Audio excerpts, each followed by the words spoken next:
Welcome back to Final Fantasy X-2. Turns out that Boris the Spider is a reference to a song by The Who. Something I completely... Who would have known? Yeah. Sorry, that was bad. I apologise. Something I had no idea about, so thank you for informing me there. And here he is. Oh, yeah, this is where he decided to jump in like an idiot. Mm-hmm. He's alive, right? This makes less sense if you use the creature creator feature to actually put Brother into your party.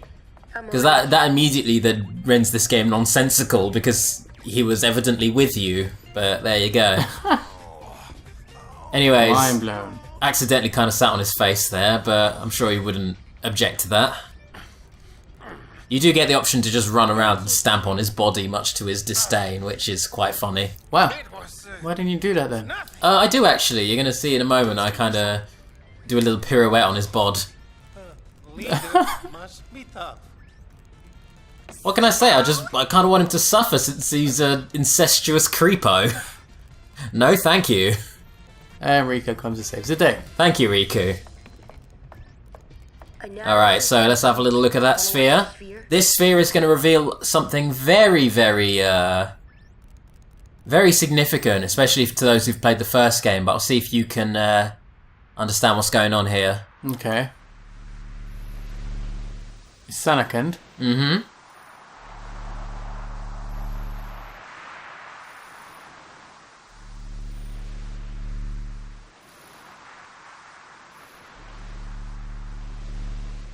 Is this the Tidus?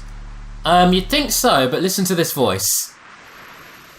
I can't believe I actually got a ticket. What a thrill to be able to shake her hand like that. Can you recognize who that Not is? very exciting. Junk. You're staring at me blankly. I don't think you can. Don't worry too much about it. It'll become very apparent as the game goes on. Incoming data. Goings to your stations.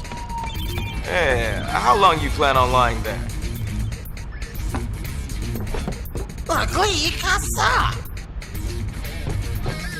What is it? The treasure sphere data you've been dying for. There's at least one on Besaid Island. And another in the Xanarkin ruins. So, where to? Now, let's go track down a treasure sphere. Or rather, let's not do that. Because now the game has opened up a whole bunch of missions for us to do. And we can pretty much tackle those missions in whatever order we want to. I will be going through as chronologically as possible. Well, chronologically, I will try to go through them in order. You'll also notice here that many of the missions have a rating, a difficulty rating. Some missions are like 5-star missions, which means you are underleveled and you will get your teeth kicked in if you attempt them. So, best thing to do is go for the easier missions first and come to those later. Naturally, the more you level up, the easier it all gets. Lady Yuna! Your concert was incredible! Would you sign this, please? You know, you've got to give her props even though she is our nemesis. LeBlanc has got some pipes on her. Like, she can really sing. That was her singing in the intro.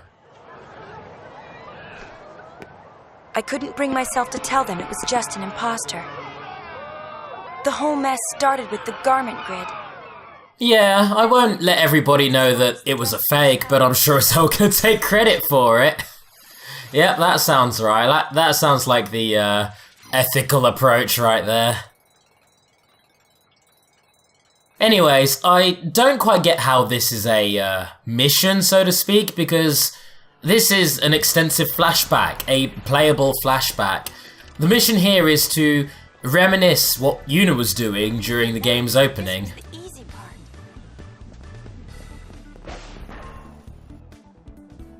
Now, here's a fun fact. The disguise that Yuna is wearing is actually the strongest dress sphere in the game. When you equip it, it basically takes all of the auto abilities, the passive skills from all other jobs. Ergo, it's busted as hell. Alright, think there are any tickets left? Looks like your imposter's pretty popular. I doubt anyone would believe ours is the real Yuna. Not dressed like that. I didn't ask to wear this.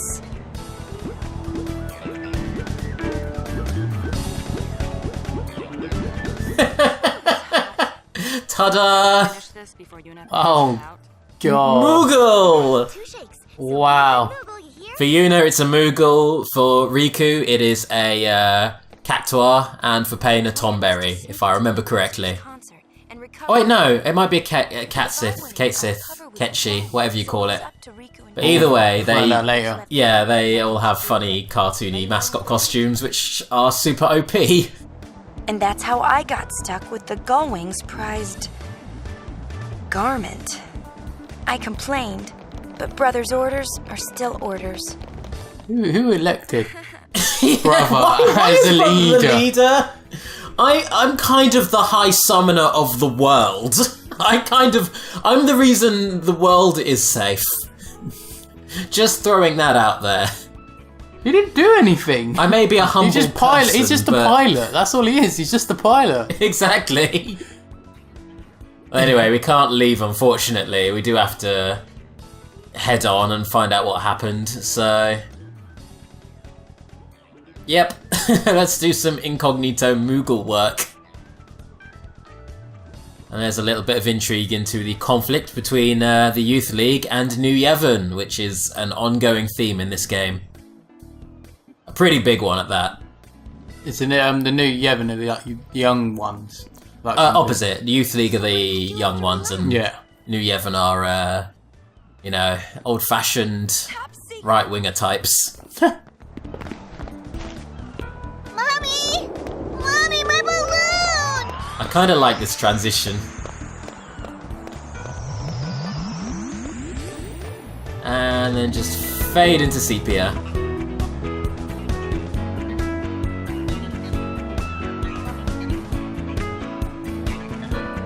I also love this next mission. It's just posing. She's just doing a JoJo pose for no apparent reason.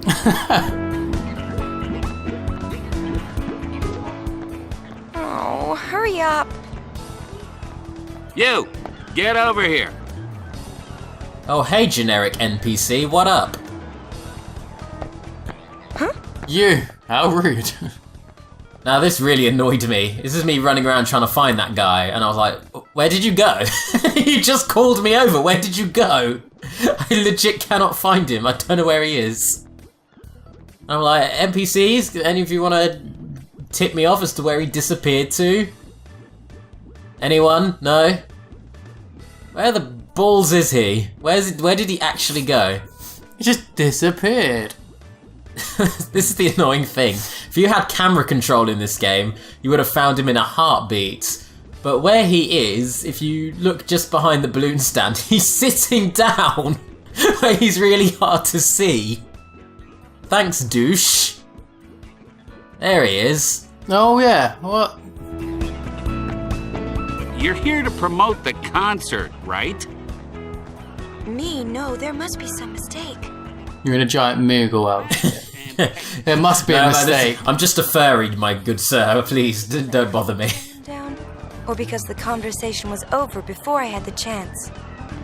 Anyway, so we've now got to give out balloons to the people to promote our imposters concert. Yeah. Let's do some promo for LeBlanc. Get them while they're hot! I love the promotional speech. Get them while they're hot. I'm a Moogle! It's me! Moogle! Come see the concert, okay? So you gotta go around and give out 10 balloons to all these NPCs. One for you. And one for your friend. No, I'm not talking to you. God damn it, I'm not talking to you. One for your friend. There we go. To cheer, yes. Very hard try. To be fair, running around as a mascot is pretty goddamn tiring. You can barely see. Oh, he's- Fuck you, by the way. Fuck that guy. No one wants a balloon. How about take the fucking balloon or I'll summon a samurai and slice you in half? Oh wait, I can't do that anymore. Yeah, Samar. I'll just fucking shoot you. You want to get shot by a Moogle? Your way of getting through everything in any game. Just San Marto. Anyways, one for this guy. Filling quotas is a pain. I know that pain. I know that, my good man. I love how you said there's 10 balloons and you still got the same amount of balloons as what you started. Yeah, they're just not going down. Infinite balloons! So at this point I'm kind of confused. I'm like, there's no one else here. I mean, there's that running child who already had a balloon. Do I have to give them a second one? So I'm going to try and... No, they're too fast. I'm going to intercept them. I'm going to cut that child off. I'm saying that all the time. And balloon! No. Fuck you. Take another one. You! Oh, it's you again, the arsehole. Alright, well. Who should give a balloon to then? Well, you've got to go up this way. This opens up. And, it's the Luca Goers! I've only just realised it's the Luca Goers! It's you assholes! Fuck you two as well. Who are these guys again? They're the douchebag blitzball team from the first game. I think that particular... It's not Bixen. Bixen was the... That's Grav. That blonde guy is Grav. That bloody defender. It's starting!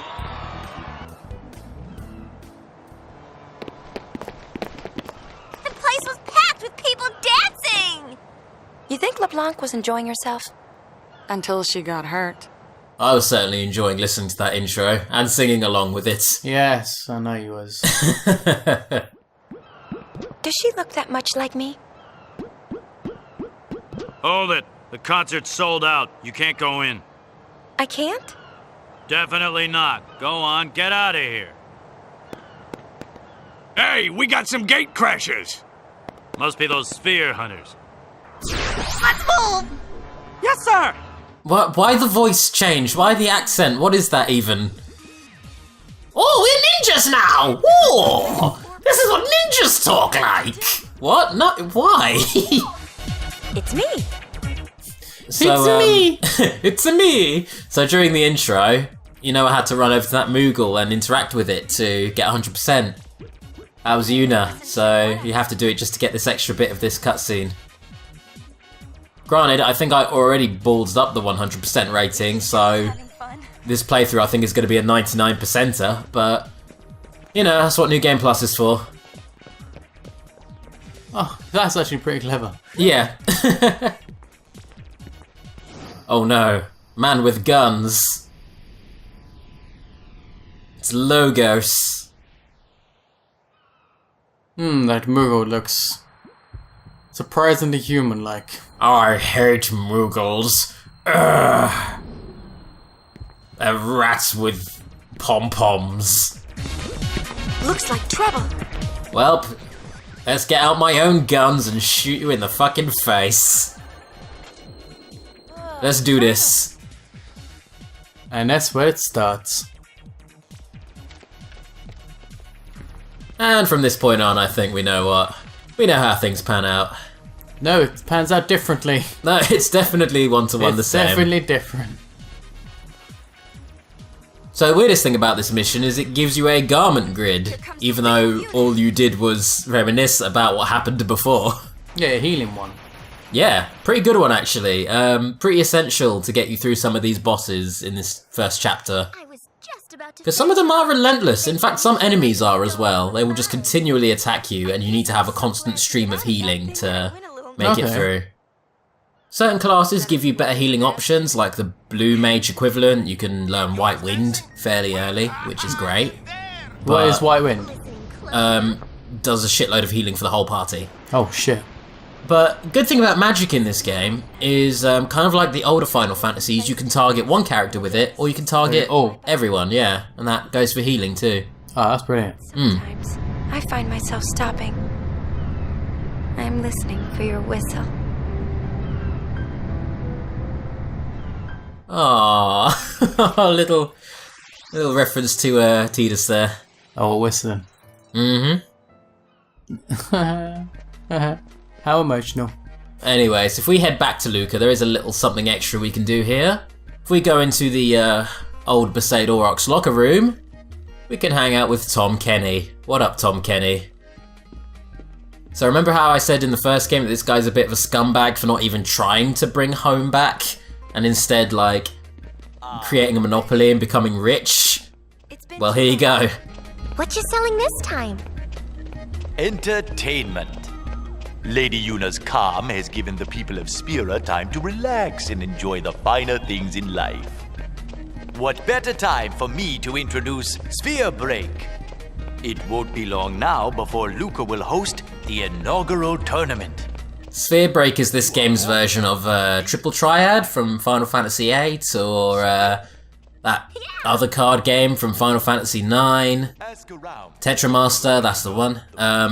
It's basically the optional game that you can play, but in this game it can actually make you quite a bit of money, so nice. It's worth playing. It's quite fun to play as well. I quite like it. It's a bit of a maths game. Oh dear. Don't worry, simple maths, like adding. Nothing too complex.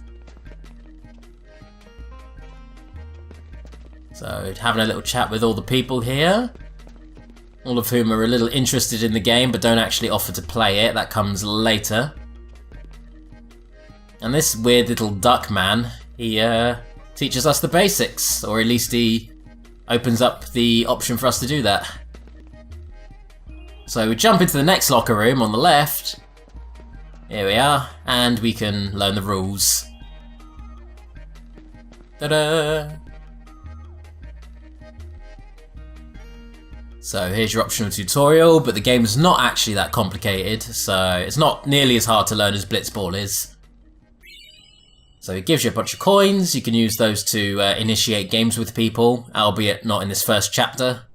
That comes later, once again. Well, can't Yoshi have a game now? You can only play against him, and he doesn't give you that much for winning. Like, he only gives you the basic coins back, so... You can make a couple thousand gil from a couple of games, and they don't take that long, but it's more fun to really kick into Sphere Break as you get further on in the game. Okay. So anyway, there's a little something for you. Now let's have a walk over towards the Mihen High Road. My policy for this is that I'm just going to run through the game, and if we get to a certain area that we can't actually walk to, we'll then jump on the airship and fly around. Oh, okay, yeah, so, yeah. Yeah. I don't know. Still somewhat cohesive that way. It's not just jumping all over the place. Oh, look, reminiscing. And you walked by my side. It was a journey filled with laughter. I knew that was coming. Oh my god. I mean, that is literally what she's referring to there, so, you know. Oh no, that's why as soon as she said it, I realised what was coming. Well, anyways, just so we can have a little bit of, you know, our bloodthirstiness sated, here's one battle for you against an Iron Giant. Like, goddamn. He's pretty much deflecting most of that trigger happy, so... Let's give him the fan. Let's take him down with the Festivalist, who at the moment is still pretty goddamn OP. There we go, keep him blinded, so he can't hit us for toffee. A couple more hits. He's a sturdy boy, I'll give him that. Well, it is iron, so I was hoping he would be. Yeah. Steal some money. Keep him blinded. More blindness. Let's just blind him harder. Make it harder for him to see. I'll tell you what, it's been a while. Let's pull out a Black Mage. Since we did get the Black Mage sphere, the Black Mage dress sphere at the beginning of this. Love the look of this. And you get to wield Nirvana as well, and that's always appreciated. A storm of magic rages within me. You look like, Vivi? No. One from 10. Homer and Anna. Lulu? Yeah, a little bit like. I don't know, Lulu's got more of a gothic thing going for her. True. And a lot more cleavage. That is very true as well. Anyways, let's head north. We get to basically a fast travel through the high road now, which is great. Right up to Mushroom Rock. And that's where we'll be heading for the next episode. So, we'll see you then, everyone. Yeah. Bye. Sounds good to me.